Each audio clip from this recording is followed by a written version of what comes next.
we just take a moment? Guys, thank you so much for preparing that piece. You know, they weren't asked to do that. Glenn and I didn't say anything. They just did that because they love you and want to minister to you. Thank you.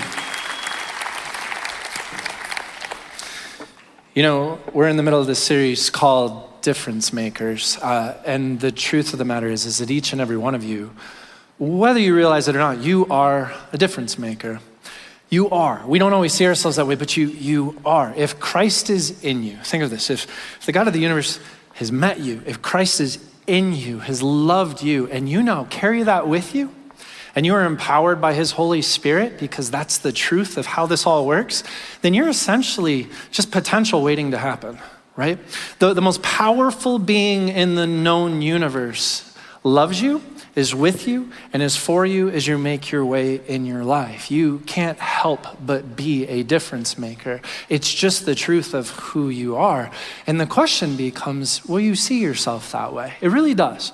Because I think for me, probably for you, for a lot of us, the problem is really that we just don't always resonate with that. We don't always see ourselves that way. When I was 21, I walked into a really large auditorium as part of the college that I was at, and it was a conference. And we were all a group of people that were going into full-time Christian ministry of some kind, some of that here in the States, some of that around the world, all the different, occupations and things that you could possibly imagine. And this was a conference that was designed to challenge all of these different people, to educate them, and to just something motivate them forward. And so it was kind of exciting. We walked into the room, in this big room, and I remember walking with a group of friends and walking down my row, and I noticed that in the row in front of me was a whole group of people that had already sat down. One of them was a pretty big dude. He's a tall guy with big, broad shoulders, and I just thought, I don't want to sit behind that man, because I want to be able to see for the rest of this day. And that's the honesty of it. So I just looked at it, and I stopped, and I saw him, and then I just scooted one seat over, and I sat down. And a friend of mine who is following me in this row, he just looks at me and is like, Ryan, really? Really? And it's because, he said to me, he goes, and he's quite a bit shorter than I was, he goes, you're 6'5" of all of us. You were the person who's most likely to not really care, not have an issue with this dude sitting in front of you. Really? And I just looked at him and I said, sorry for your loss and thank you for your service. And I sat down. I just stayed there and was like, enjoy your day. That was it, right? That's all we did. And this conference begins. And at some point in time, a speaker named Gary came out. That was his first name. And as Gary starts to talk with us, he shares that he and his wife had decided that with their lives, what they wanted to do was go and form a ministry through by opening a medical clinic in Central Asia somewhere. And so this was in a highly closed country, meaning they were not open to Christianity. I think 99% of the country was Muslim. And so this was something that was tenuous at times. There was a lot of tension around some of this, but they did. They just wanted to love the people in the community, open a medical clinic, and love and serve those people. And so they did. And the clinic had been going well, and his wife had developed some relationships with individuals and had formed, had started a Bible study with a group of people that were just wanting to know more about who Jesus was and ask questions and ask questions about faith. And Gary stopped at one point. He said, one day while I was walking into the clinic with my wife, a gunman ran up behind her and shot her in the back. And I know that's startling for you. This is a heck of a way to start a message. I know that. Right. And I felt the same exact way when I was sitting in the room that day, listening to Gary talk about this, where I'm hearing him tell his actual story. And he said that it just went into absolute chaos, and his wife died right there with him. It's a very sad story. And Gary said he had this moment occur. And by the way, all of our eyes are just wide open, kind of like you are right now. I can see you, right? Your eyes were wide open listening to this story and just going, oh my gosh, this is a lot. I didn't know that this is what was going to happen. And he says he's holding his wife who's just passed in his arms, and he basically says, it's like I heard the voice of God clearly for a moment in my life where he just said, I can either hold on to anger and revenge and resentment, or I can choose forgiveness and love, and this would define the story of my life. And he said, so in that moment, I gathered all the courage I possibly could, and I chose forgiveness and love. And I just sat there going, how? Right? How do you do that? And I didn't have a context in my brain to even wrap my head around what was happening for this. And so he goes, and so I did, and I continued to run the clinic. And then a guy comes walking out afterwards, and he introduces him and says his name, and then says this man was part of the plot to actually kill and assassinate, or to kill my wife and to help end this ministry. And he's like, he has since become my friend and has since become a follower of Jesus Christ, and now is one of the strongest leaders in our clinic. And he starts to share, this is what God's done through this story, and this is all this amazing stuff that's happened through this. And And then everyone people were crying, people cheered, there was all of this energy in the room of just wow, that is a crazy story.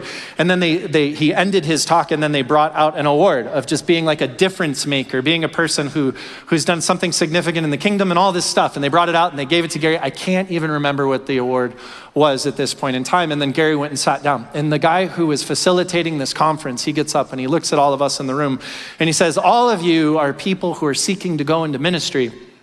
And you want to do that in various forms or in others. And he goes, and what the world needs is more difference makers like Gary.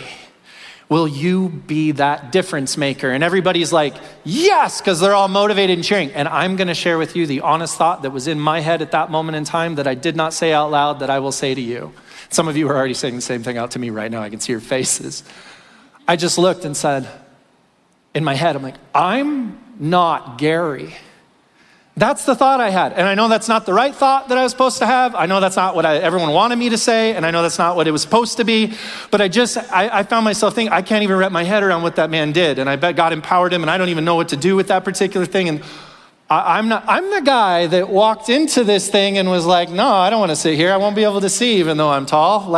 Enjoy your life. That. I'm that guy. That's me. I'm not Gary. I'm ordinary Ryan. I'm not extraordinary Gary. Do you know what I mean? That's me. And I'm not minimizing what he did. I think that's extraordinary. I think it was exceptional. I think it was powerful. I think it was so many things. That's not what I'm getting at. I just realized when I looked at myself, there's no part of me that looked and was I'm that kind of difference maker. I'm this thing. I would have looked at him and been God, you see what you're working with, right? It's just me. I'm just Ryan. That's me. I don't know what else to be in this. And I share this story with you because I think sometimes for us, we find ourselves in moments where it's you're a difference maker, and we think that's supposed to be motivating, and that's supposed to that's who I am, and it's supposed to be all these things. But it's not you go stand in front of your mirror in the morning, you're morning difference maker. You don't see yourself that same way. You just, maybe some of you do, but most of us, we just look and we're okay, God wants to make a difference through me. Or I'm a difference maker, but I don't know, I'm just kind of ordinary. And it seems when I read the Bible, when I read stories, when I read moments, when I read things, when I hear from people, it's always this extraordinary person doing an extraordinary thing, and that's what makes the difference. That's just not me. So I don't know quite what to do with that. And so today we're going to talk about what this might mean for some ordinary people like us, like me, and like you. If you feel just a little too ordinary to be the difference maker that you feel like God needs in this world and in your life, then I just want you to know I'm really happy that you're here. This message is actually for you, and I hope it meets you in the midst of where you are. If you know more NFL information and more sports information than you do Bible verses, and you're looking, going I don't know, I think God gave me the wrong skill set here to be using. I'm really happy that you're here, and I mean that. I actually think that this sermon and this message is for you. If you find yourself wondering if God can use you sometimes, if God could use an ordinary person like you, despite maybe some of the things that come out of your mouth sometimes, you're has he heard what I say sometimes? I don't know. Can he still use this? And those things. I'm really happy that you're here. I really am, sincerely. This is for all of us. And if you want to love people, but you find yourself going I want to be a difference maker, but I'm not really great with people, and people kind of drain me, and the only difference I want is less people, And you feel that way, even you. I'm happy. I still think there's just something in this where I feel I'm really happy that you're here. I think there's something in this for you. And if your insecurities at times seem to be the louder voice than the opportunity to make a difference around you that God seems to present you with. And so that's the only voice that you really hear. If that's you and you know what that's you're in good company too. This is for you, because the truth of the matter is that makes you normal. All of those things, they make us human beings who are just normal. This is what we are. This is how most of us are. There's exceptional moments and things, but by and large, this is us. And yet, you are a difference maker. Because the truth is, ultimately, God is going to get to make a difference in the lives of people around you. You can't control people. You can't force those things. That is bigger than you. All you have to do is be willing to pause every now and then and serve someone else with love. You get to trust God with the rest of that. All you have to do, if you're this idea of difference maker, it seems so big, it seems so crazy. All you have to do is be willing to pause every now and then and serve someone else with love. And that, friends, is something that anyone and everyone can do. And we're going to talk about this. So as we seek to explore this idea, what better place to go and what better place to look than Jesus himself? And I know a lot of times if I were to look and say, so we're going to talk about Jesus today, what's the first thing that comes to your mind when you think of Jesus? A lot of people immediately see the image of a cross. And they go to the biggest thing that they can think of that Jesus did. They're like, and Jesus died on the cross because he's like Gary, or Gary's like Jesus, like we go to the biggest thing. And I'll even say this sometimes. I'm like, well, let's look at Jesus. And I can hear people's inner monologue be like, well, Ryan, that's Jesus. Like that type of moment. But we're not actually going to go to the cross. We're going to go to a moment before he ever hung on a cross when he simply washed his disciples' feet and entered into one of the most ordinary things in the most extraordinary of ways. And I hope it becomes a blessing to us. So if you have your Bibles, you can turn to John chapter 13. That's where we're going to read about this. And let me give you a little context for what we're about to read here. So in John chapter 13, where we read about Jesus washing the disciples' feet, this is most commonly known, most infamously known as the Last Supper. That's what this moment is, right? Many of us know that because of a very famous painting, but what it's actually happening here is Jesus is gathered to have this supper with his disciples. The reason it's called the Last Supper is right after this, he is going to be led out, or he's going to go out into the Garden of Gethsemane where he's going to be arrested, then ultimately tried, and then crucified. And this becomes the big story that people who aren't even in churches tend to know about Jesus, right? That this is what we believe and this is what happened and that's what's going to happen. But before any of that occurs, he shares this meal in an upper room with his disciples. And these are the people that are seeking to follow him. These are the people who, long after Jesus is no longer operating in physical form in the way that we would think on this earth, these are the people that lead out and start his church and do all these amazing things the way that we would think about, or the way that we know. And so he's communicating really clearly to them. He's communicating really overtly. This would be like that moment where you're like, big stuff is about to happen. So I want you to get the clearest picture that you can. And I want to say some things that are so important because this might be the last moment like this with this kind of gravity that I get to say them. That's the situation. That's the moment we find ourselves in. John chapter 13, verse 3. Jesus, knowing that the Father had given all things into his hands, and that he had come from God and was going back to God, he rose from supper. So imagine Jesus suddenly stands up from the meal. And he laid aside his outer garments and taking a towel, he tied it around his waist. And then he poured water into a basin and he began to wash the disciples' feet and to wipe them with the towel that was wrapped around him. This is this extraordinary thing that he does. But we have to be honest. We don't wash a lot of people's feet. So it's kind of weird for us, isn't it? Right? So let's talk a little bit about foot washing. 23 years ago, when I proposed to my wife, I was like, how do I make a big romantic gesture? Like, what do I do here? And so I made this path with tea light candles and rose petals and all this stuff that led into this room and walked her into it. In the middle of the room was all these rose petals and a chair. And she sat down in the chair and I read her something that I'd written for her that was super sappy and amazing, right?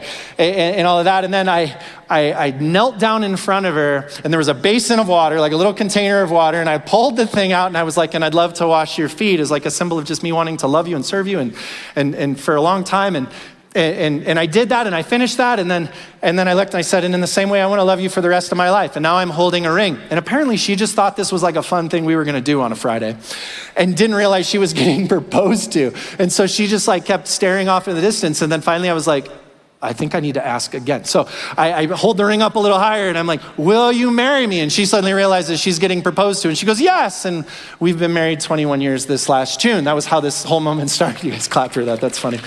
Yeah. I love her. That's how we started. I love sharing this story because when I do, all right, I've had 21 years to share this story of how I proposed to my wife with people. And I always get one of two very strong reactions, right? Here's the very first one. When I share this story with people and I get to the foot washing part, where I'm like, and then I knelt down and I washed their feet. There are a group of people who grew up in church who like apparently have like read their Bibles a lot, or I don't know what all the reasons are, but they look and they hear that with like deep spiritual significance and symbolism. And they look at me and they're like, that's so beautiful and so sweet. And I see oh man, that's amazing. And if that's you, you are without question in the minority. And I want you to know that without question, you are in the minority, because overwhelmingly what happens when I share this story with people is I get to the foot washing part and all of a sudden their faces change before they ever say anything to me and their eyes look weird and they lean forward and go, wait, you did what? That's weird. That's what happens. Overwhelmingly, and I have had a lot of experience with this particular moment. Like, this is the most normal thing. They just look at me and they say, you're weird. And I love it because I can see that people are torn between whether I was weird by pulling out the thing to wash her feet and be like, I'm gonna wash you, or whether she was weird by sitting there and being like, yeah, you should wash me. Like, one of us is super weird. Or both of us. Either way, what ends up happening in that moment is most people just look at me and they're like, you did what? Why did you do that? And don't get me wrong, I was a guy that at that point in time, I was like 2 weeks from getting on a trip to Bible school, and I had been working at a church, and so I was like, this all held like this deep spiritual significance to me, and I just thought like, this is normal as I can get, and it's deep and significant, and you know what? It's weird. It is. I'm not embarrassed to say that. It is weird. The definition of weird is outside the norm, and man, is that not normal. We do not wash people's feet very often. You better be getting a pedicure or something, right? Like, we are not walking around and having people voluntarily be like, I got you. Let me do this for you. That's super weird. And if they did, you'd feel uncomfortable by it. It would just get really strange. So this is so foreign to us, but you have to understand, in Jesus' day, in the first century, this was so common.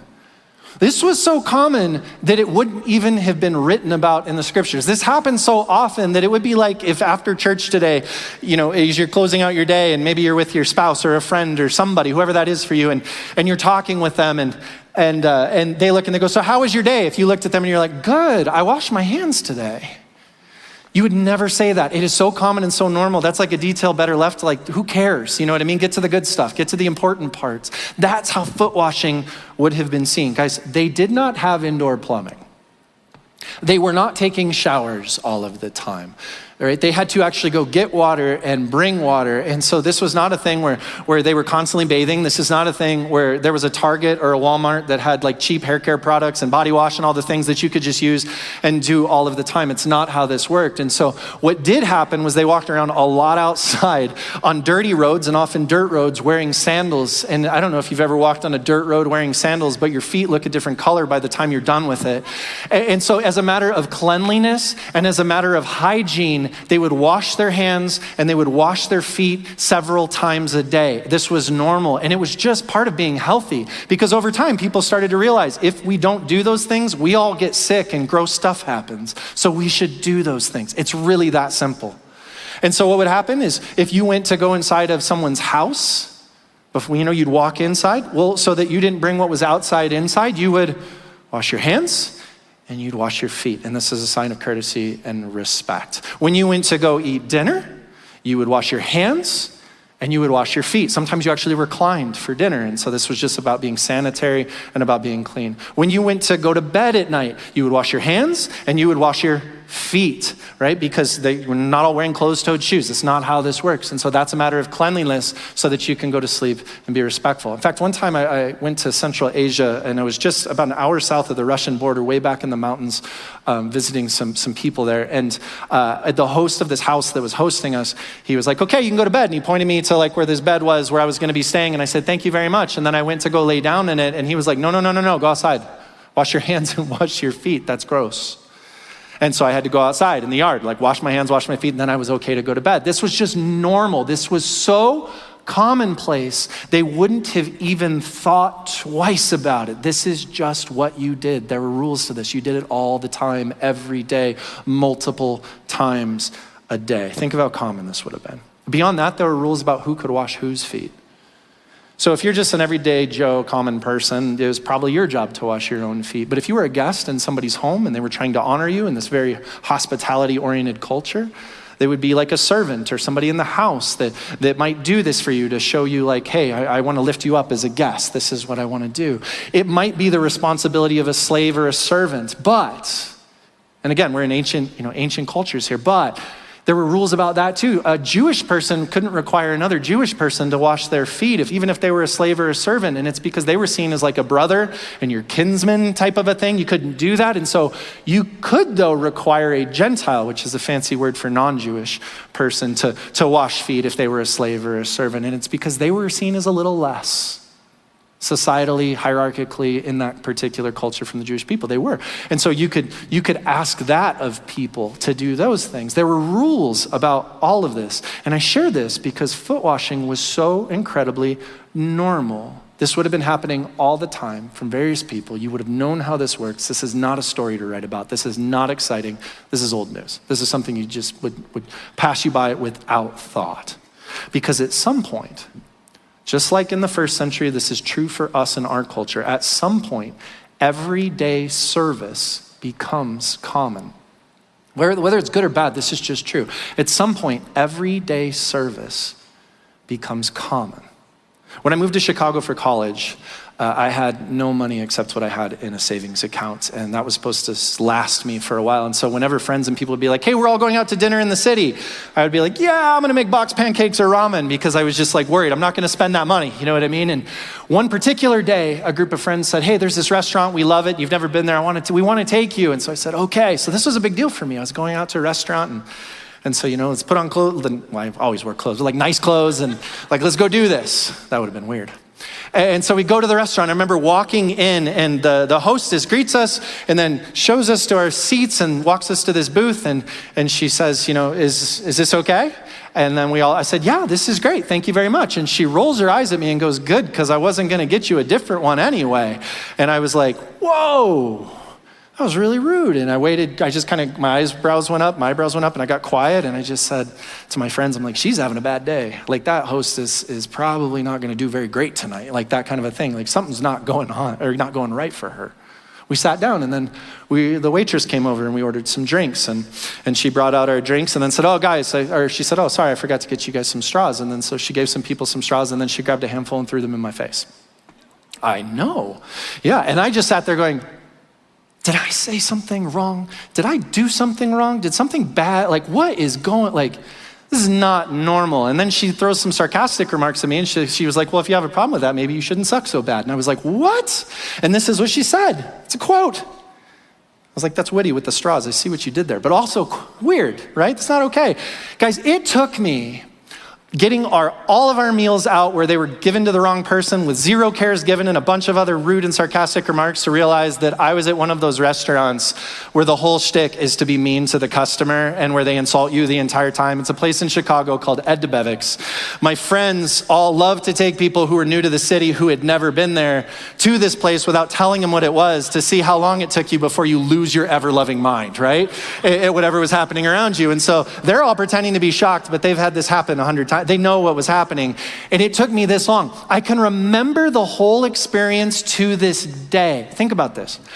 I think about this in my own life. I have been, over the course of my life, I bet you, to 1,000 restaurants. And I mean that because not just nice restaurants or things, but probably at 1,000 different times I've walked into a place that has been designed to give me food or serve me food or something like that over the course of my entire life.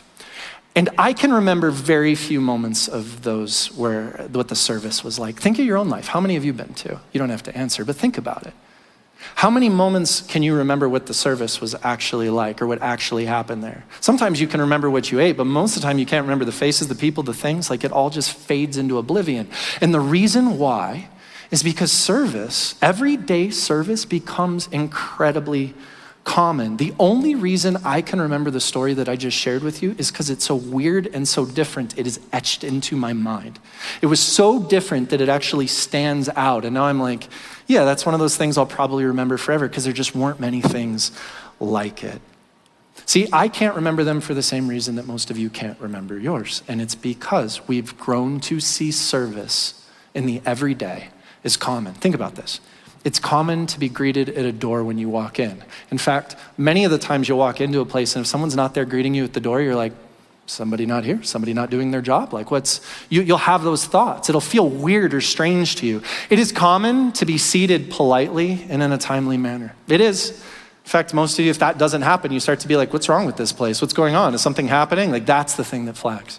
It is common to have your food brought out to you in an appropriate amount of time and where you actually get what you ordered. Like, that's a common form of service, and we're used to it. And some of you guys who work in the restaurant business, you're like, but it shouldn't be common. It's a big, and I know good service is a big deal, but whether it should be or shouldn't be, what I'm trying to say is societally, it just gets so common that we get so used to it that it stops being the story. And it just starts kind of fading away into oblivion because we expect it. It is common to have your water refilled and your table clean. We expect a certain level of experience because it's normal to experience it. And it's so normalized that we now, this is crazy to me, it's so expected and so normalized that we pay gratuity on the front end of the experience when we go to pay money, right? Where it's like, would you like to pay gratuity? And you're like, well, I don't know. I haven't gotten food or service or anything yet. I have no idea how this is going to go. But we don't. We're like, yeah, I know exactly what's going to happen because it ought to. And then we pay. And this is how this is built. It's so normalized in our society. See, the moments of service we remember aren't the common moments of service that we all expect. The moments we remember are the uncommon moments. They actually stand out. It's the moments of great difference that stick out to us, that become significant and extraordinary. So think about this for a moment. There are only a few moments in the Gospels when it comes to Jesus where we actually see foot washing occur. Because no one would have bothered to tell the story of ordinary foot washing. It was normal and common. The moments where we see it occur, it is striking and different and extraordinary every single time. Go have a great time reading through some of the other ones that we obviously aren't going to cover today. It's amazing. So in this particular moment, Jesus does something so significant. And guys, we are here to talk about being difference makers. And the way Jesus does what he does makes such an extraordinary difference that I guarantee you the disciples remember this for the rest of their lives. Hence it being written about here and now. And I just want to make the point, serving with love is different. Ordinary service that we've come to expect, it is utterly common. It's not bad, it's fine, it is what it is utterly common. But serving with love is extraordinarily different. It is so incredibly different. At the beginning of John 13, I want you to look at this. John tells us exactly why Jesus does what he does here. Go back and look at verse 1. It says, now before the feast of the Passover, when Jesus knew that his hour had come to depart out of this world to the Father, it says this, having loved his own who were in the world, he loved them to the end. This whole foot washing moment that we read, this is how John begins it. He's like, this is what this moment is. This is Jesus loving the people that he was with at this point in time. And I love this because this isn't just a moment where Jesus is going, well, I'll give you the same old service. This is the same old foot washing. This is the same old moment. This is the thing that you're used to and accustomed to that you'll forget long after I'm gone. This isn't any of those things. He's essentially looking at them and he does something extraordinary as if to say, this moment how I'm loving you and serving you by washing your feet is just like the moment I'm going to love you when I hang upon the cross. Because the difference maker I am there is the same difference maker that I am here. This is part of who I am. And it's extraordinary. Look back at verse 4. You'll see how different this is. He rose from supper, it says. He laid aside his outer garments and taking a towel, tied it around his waist. And then he poured water into a basin and began to wash the disciples' feet, to wipe them with the towel that was wrapped around him. So think about this. What's different here? Well, look at how verse 4 begins. He rose from supper. Well, we talked about this just a moment ago. When are the moments that you actually wash your feet? Well, when you enter into a house, you would do that as a sign of respect, or maybe an honoring you as a guest or something like that. You would do that there. Guys, they're sitting in an upper room of a house. They've been through a whole phase of this house to get where they are now. Okay, so that would have already maybe happened there. Or even beyond that, what have they already started doing? Did it say at the beginning of supper? No, they're having supper. This has already occurred. And Jesus then stands up in the middle of the moment, which makes it super weird for them. And this is in supper. So this isn't the beginning of the meal where you wash your hands and you clean your feet so that you can have sanitary reasons and hygiene reasons and cleanliness reasons. It's not what this moment is either. This isn't normal. This is strange. He stands up in the midst of supper. Maybe they were to the end of it, maybe they're in the middle of it, I don't know. But he stands up in the middle of this thing that's already happened, and you've already washed your feet at least once, maybe even twice. What's he doing? And he suddenly starts to take off his outer robe and to tie his belt or towel around his waist. We talked about who is supposed to wash their feet too, didn't we? Not Jesus. The lowliest of you is supposed to wash your feet. An ordinary group, maybe you're supposed to wash your own like that. Certainly not your teacher, your rabbi, your Lord. Certainly not Jesus. He's the last person in the room that should have been getting down to wash their feet. And you know what's crazy is the scripture cues us in on this. If you were a reader in the first century and you read that Jesus gets up and he takes off his outer garment, and he ties the towel around his waist. He is literally putting on the first century uniform of a servant or slave, which, by the way, in the Greek is the same word. It's the word doulos.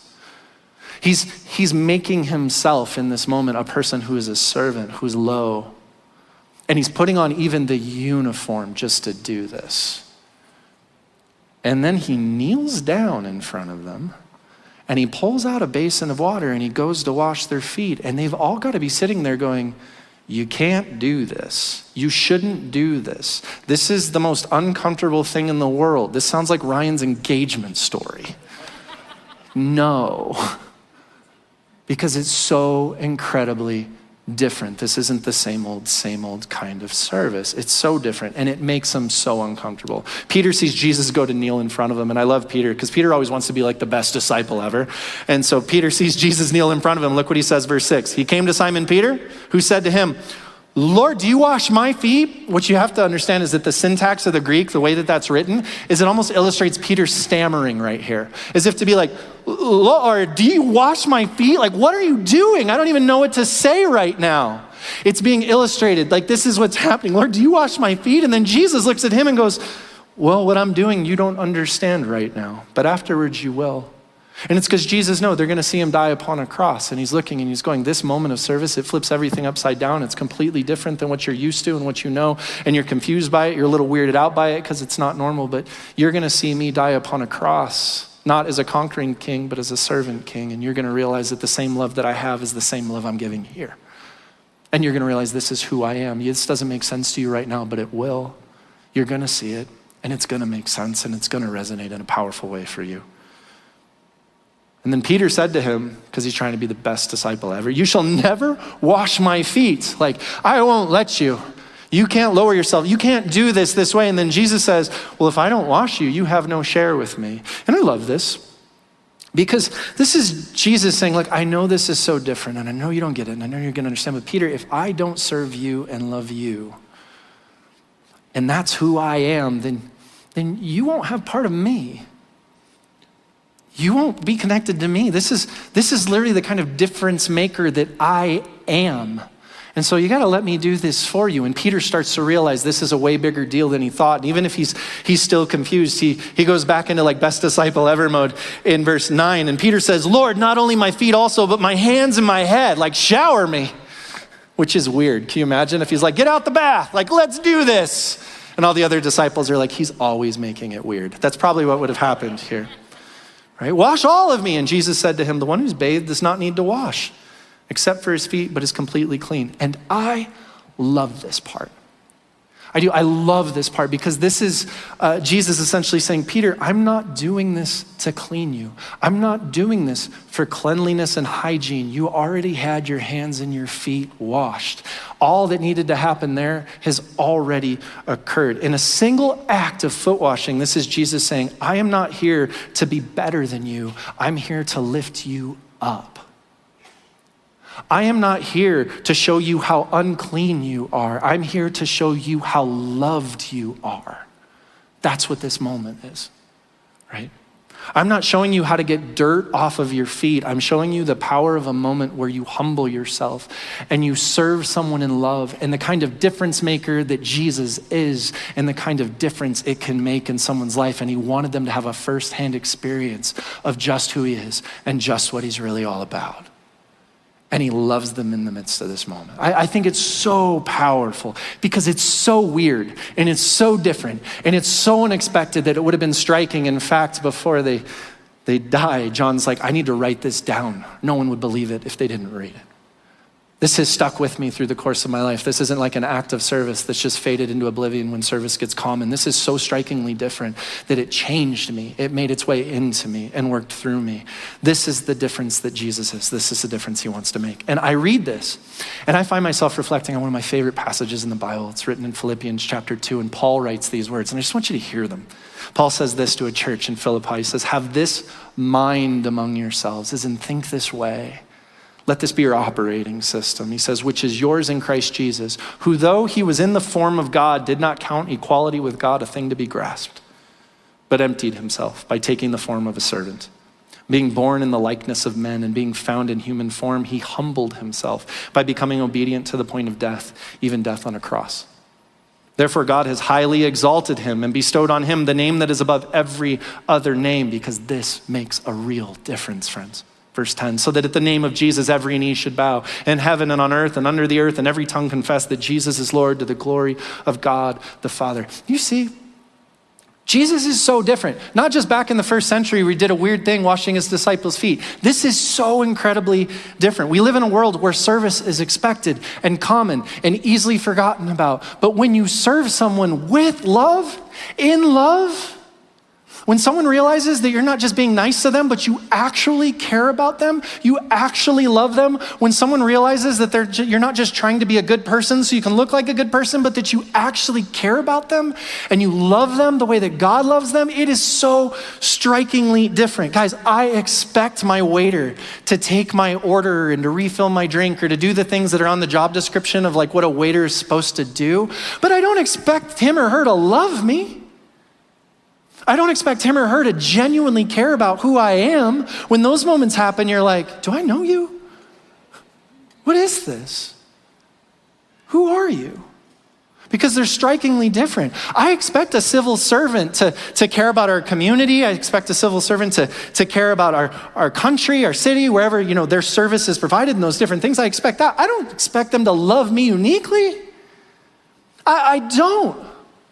That's weird. It's so incredibly different. When you serve someone in love, it is never ordinary. It is always striking. It is always different because it is just so incredibly uncommon. And when those moments hit me, I find myself like Peter, stammering and struggling to find my words because something special happened and I just don't even know how to articulate it. And that is the gift that we get to give. Serving with love makes a difference. And it makes a real difference, and it makes a lasting difference. Look at how Jesus ends this moment. This is really beautiful. John 13, beginning at verse 12. When he'd washed their feet, and now he puts on his outer garments, and he resumes his place. So this moment's kind of over, and now he's going to summarize what this was. He said to them, do you understand what I've done to you? And he has them reflect back. Think of what this just was. Do you see it? Did you experience it? He says, you call me teacher and Lord, and you are right, for so I am. If I then, your Lord and teacher, have washed your feet, you also ought to wash one another's feet. For I have given you an example that you should do just as I have done to you. And Jesus is saying, this is the kind of difference that I want to make in this world. This is the kind of difference maker that I am. And as I flow and live through you, as you are difference makers, this is your opportunity to make a difference too. Isn't that powerful?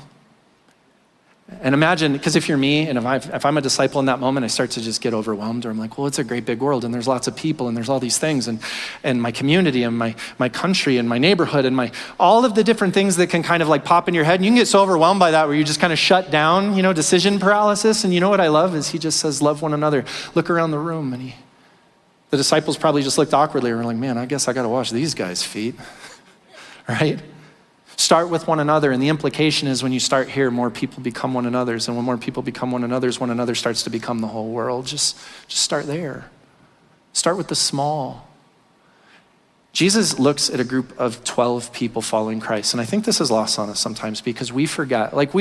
Christianity is a global movement. It's a large scale thing. Many of you know lots of other Christians and things. But what we forget is that at one point in time, this was 12 guys with Jesus in a room. Isn't that crazy? And Jesus is talking to this future group of difference makers who will ultimately be the people who start to lead and propagate the church outwards in a way that it grows in authentic and real and powerful ways. And they don't even know that they're real difference makers yet. They're just trying to follow their rabbi. They're just trying to follow their Lord. And he's looking at them, and they have no idea that he's going to be crucified. They have no idea that in just a short amount of time, they're ultimately going to be standing in the city of Jerusalem being like, he told us to start this whole thing. What do we do? I don't know. I'm overwhelmed. They have no idea that any of that's going to happen because they're tax collectors and fishermen and people Jesus met along the side of the road.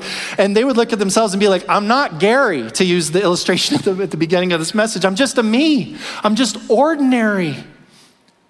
And I want to be a difference maker, Jesus, but you like are kind of a big deal and you do crazy things and I don't think we can do it. And what I love about this moment is this is Jesus going, before you set your eyes on the whole world, just start by washing people's feet, because before Jesus ever died upon a cross, he knelt at the feet of his disciples and he just washed their feet. And I love this because for me, who feels like an ordinary person sometimes, and for you who probably feels like an ordinary person with your own strengths and gifts and abilities and things, this is good news because anybody can wash feet.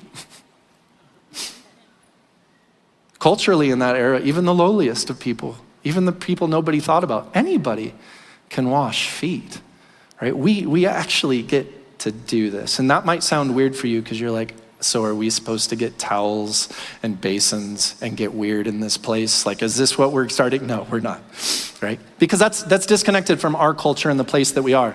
But think about this. What would washing feet look like here in the year 2025 if we started with one another? If we started here, even in this place as a church, what would it look like? I think about what Jesus talked about when we looked at Glenn's sermon last week, where he goes, love one another just as I have loved you, so also you ought to love one another, right? That this is what you ought to do. Start with one another and you'll branch out. You'll start to move into the whole world. This is a big deal. And I think of this moment right now where he's looking and going, start by washing one another's feet. And then more and more people get to become one another, and let that become a message and a mission for the whole wide world. Guys, in the year 2025, we wash someone's feet when we treat them as our honored guest. Even here in this place, even here on this campus, when we treat people like they're honored guests and we let them know that they are accepted, that they are loved, and that we celebrate them living out of the freedom of who God created them to be, and they find belonging. We wash someone's feet in that moment. That's exactly what that looks like.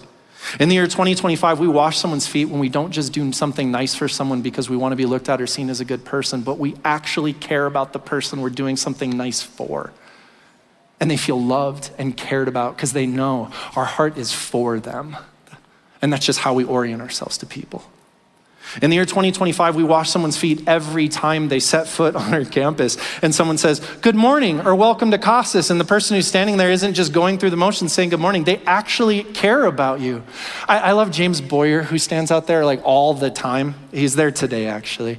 And I didn't tell him I was going to say any of this, but I love it because I'll go stand out next to James sometimes and he starts greeting everybody and James will lean over to me and be like, oh, that person just got a job here. This person's doing this or this person's doing that. And at one point I stopped and I was like, James, how do you know all this? And he goes, well, if they're going to be kind enough to trust me with things that matter to them, I could at least love them by trying my best to remember. And I realized James isn't just saying good morning, how are you doing, or welcome to Costas. James is loving people whether you know it or not. He cares about you.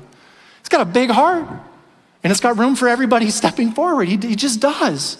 That's washing someone's feet. We wash someone's feet every time someone comes alongside a new parent checking in their kids when they have no place to go. And they're just like, this is my most precious cargo and I'm supposed to do something, but I don't know what to do and I'm a little nervous. And somebody says, I see you and I know what that's like and I care about you. And come on, let me help you with this. And then they check those kids into a place where they feel safe and secure, and the parents get to come and show up in a place where they get to trust that. Do you know that gift that is? That is love, friends. It is powerful. When you love my kids, you love me. This is always true. Like, it is powerful. We wash someone's feet every time someone in our kids ministry creates safe spaces where kids get to thrive out of the person that God created them to be. And their parents know they're being celebrated, so they get to thrive in a room where they get to experience what it is to be loved by one another. Because each and every one of you are deeply and dearly loved by the God of the universe. We wash someone's feet when people sign up to be middle school or high school small group leaders. And eventually, because this moment always happens, one of the students, and it's usually about the cynicism of high school, comes along. And the high schooler will look and go, why are you doing this, to their leader? And the leader will finally just be like, because I love you. Because like you actually matter and I like you. And why else would I choose to show up and do this? And the kid can't seem to wrap their head around it, but finds himself drawn to this person because that's washing someone's feet. Todd Rasmussen is of high school volunteer here at this church. And I love it because his wife, Tensi, she's our children's pastor. She keeps sharing the story over the last couple of weeks where she's like, I know I'm Todd's favorite person because she's his wife. And she knows this. And she's like, but there are moments where I step onto campus and he sees one of the kids in the small group and it suddenly is like I become invisible and they suddenly realize they're like the only thing that matters in his universe and they feel so loved and so known and so seen. And then I watch Tensi get tears in her eyes and she goes, and it's the most beautiful thing because that's how God sees them. And I'm like, yeah. That's washing someone's feet. That's so beautiful, friends. We wash someone's feet when ministries like outreach or helping hands, which is a part of outreach, step into someone's life and say, as a church, you don't always have to make your way all the way to us to be in this space, that sometimes it's just absolute love for us to meet you in the midst of where you are and to meet a need and to provide for that and to show up for you in the places that you need it most. And there's people who step into that not just to do a good thing or be good people, but because they love people and they want people to know how much the God of the universe loves them. And friends, we wash someone's feet when we make this campus safe in such a way that we're all in here just focused on this. I talked to Matt Shimenta, who's our safety director, and he gets tears in his eyes when he talks about you guys. He does. I don't know if he's okay with me admitting that, but he does. Sorry, Matt. Like he as he talks about this, he does. And the reason why is he goes, I just think of the role that I get to play so that God gets to love people and they get to just feel at ease and at peace. And he just finds it so beautiful. He's not just creating safety. He's trying to love people. He loves you. He's trying to wash feet. And I think about that for every volunteer here in the worship service, whether it's through cameras and singing and all the different things that happen. Nobody's just trying to put something on. Everyone's trying to love somebody, because ordinary service is common and forgettable. But when you serve someone in a way that loves them, that makes a difference. And that reflects the heart of our difference maker, Jesus Christ. This is who he is as he looks and he says, just as I've done for you, you go and do this with one another. Love one another in the same way. So you may not have realized it, but when you walked in today, many of you have already had your feet washed multiple times already. Isn't that weird? You may not have realized it, but if you were a Christian, you come from a long line of foot washers going all the way back to Jesus Christ himself. That's who you are. I dare you to introduce yourself to somebody that way. Hi, I'm a foot washer, and see how weird it gets. Join my club for a half second, all right? No, but it really is. It's a beautiful thing because anyone can wash someone's feet. Anyone can wash someone's feet in whatever way that looks like for you. And so can I just close with this challenge? Right? This is something that Jesus looks at to call all of us to be the kind of difference maker that he is. And so can I just challenge you to start with one another? And if you have never taken a step around here to just volunteer, to serve, to participate in some of these areas, whether it be guest services, high school, student ministries, the service itself, I don't know, there's so many around here, outreach, helping hands, many of the groups and things that all exist. You can jump into those things because you're like, well, I just think I should get involved. Or you can jump into pieces because you're like, I think this is my opportunity to love somebody and to wash someone's feet and to show up in a way that really makes a difference. And if that's you, if that knits you, if that like captures your heart, can I just challenge you, if you haven't taken that step, to take it? I mean that. Just go love some people. Show up and use the giftings and things that God's done in you and love some people. You don't have to be Gary. You just get to be you. And frankly, that is more than enough because Christ is in you and you are a difference maker, friends. Let me pray. God, we love you. We thank you that you love us, and we thank you that because you love us, Lord, that you work through us. You minister to others through us. You love people through us. And so God, open our eyes to the people that are ours to love, and open our eyes to the moments and places where we get to make a difference in the life of somebody else. And just give us the courage and confidence to step into those moments, God. I thank you for the many people around here that are loving people in extraordinary ways all the time. And I pray that not just end here, but that flow into the community around them and become a gift and a blessing to the world, because I know you have your sights set on it all. God, we love you. We praise you. And we thank you that we get to be your church. In Jesus' name we pray, amen. Before you go, if you've never taken a step to actually explore serving or to do any of that stuff, there's wonderful people over here in the next steps area that I know would love to talk with you. Not to like sign you up or whatever, but just to let you ask questions and figure out what God might want to do through you. If you're new, I would love to meet you. I'll be right over here in this area as well. And I also believe if you ordered a shirt, they're over here, and there's wonderful people that would love to give those to you. So make sure you go grab them. Friends, you are loved. Go be great feet washers.